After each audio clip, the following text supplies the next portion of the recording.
Point समझना है। बेटा तुम खड़ी क्यों हो क्लास में? सीट नहीं मिल रही, आगे आ जाओ, थर्ड लाइन में आ जाओ, थर्ड लाइन में बैठा लो बेटा इसको। फिर तेरी बहन को जब कोई कहेगा यहाँ आके बैठ जा, फिर अच्छा लगेगा? थोड़ा लिमिट में रहना चाहिए ना। बैठ जाओ बेटा।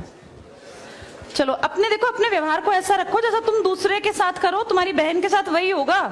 यहाँ नहीं, जहां वो कॉलेज में जाएगी वहां होगा, बस में होगा, ऑटो में होगा। समाज सबसे मिलके बनता है। तुम घटिया हो ना किसी के लिए, तो तुम्हारी बहन के लिए 100% कोई ना कोई घटिया। भगवान जो है कर्मा रिटर्न्स बैक है, ये सीधी थ्योरी है ये। और ये मैं अपने लिए भी मानती हूँ, मैं अपनी बेटी के लिए भी मानती हूँ।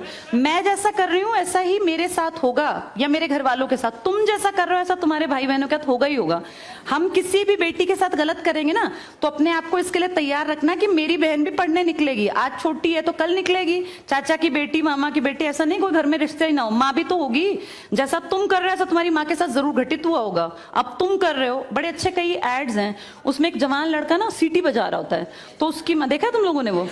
उसकी माँ कहती है बेटा मत कर। तुम्हारी उम्र का था वो लड़का, उसकी माँ लगा लो मेरी एज की, मुझसे 2-4 साल बड़ी होगी, क्योंकि जो बच्चे 20 के हैं उनके माँ 40-45, उनकी माँ 45 साल तक की होती हैं। तो लगातार सीटियां बजा रहा है। उसकी माँ उसको कहती है बेटा मत कर, वो इरिटेट हो जाती है। तो फील करता है कि मेरी माँ ऐसा क्यों, मतलब क्यों चिढ़ रही है सीटी बजाने से, घर में बैठ के बजा रहा था सीटी। तो उसकी माँ को याद आता है कि जब मैं रोज बस स्टॉप पे जाती हूँ, 45 साल की अधेड़ उम्र की एक औरत, एक घटिया लड़का, मतलब ऐसे नहीं होते बिल्कुल ही घटिया जिनकी परवरिश हो, वो रोज उसको परेशान करता है, उस 45 साल की औरत को। तो उसको फिर फील होता है कि ये मेरा बेटा जो हरकत कर रहा है ये उस लड़के से मेल खाती है। बहुत अच्छा ऐड है, उसका एसेंस बहुत अच्छा निकल के आता है कि एक्सप्लॉयटेशन सिर्फ जवान लड़कियों का नहीं होता। आप गलत कर रहे हो ना, कोई आपकी माँ के साथ, आपकी बहन के साथ कहीं ना कहीं कोई गलत करेगा फिर। इसलिए समाज को अच्छा बनाओ, क्लास को ऐसा बनाओ, कोई लड़की वहां से अगर आ रही है और तुम कह रहे हो यहाँ आ जा, तो ये ठीक है। ये अपने आप सोच के देखो, ये हमारी परवरिश को भी दिखाता है कि हमारी परवरिश कैसी माँ ने की है।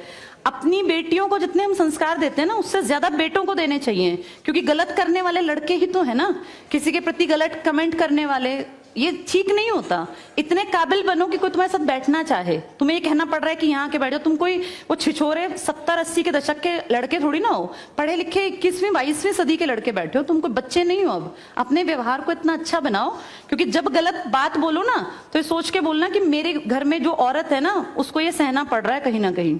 तुम ही लोगों ने समाज बना रखा है, इसको घटिया बना लो चाहे अच्छा बनाओगे तो पूरा समाज अच्छा बन जाएगा। घटिया बनाओगे तो तुम्हारी माँ को भी 100% सुनना पड़ता होगा, क्योंकि ये कर्म है, ये किसी को नहीं छोड़ते। तुम सबको चार दीवारी में नहीं रख पाओगे। तुम्हारी माँ को भी कहीं ना कहीं बाहर निकलना पड़ता है, चाहे वो मार्केट सब्जी लेने जाती हो, गाँव में रहते हो तो गली में तो निकलती है ना, उसको भी सुनना पड़ता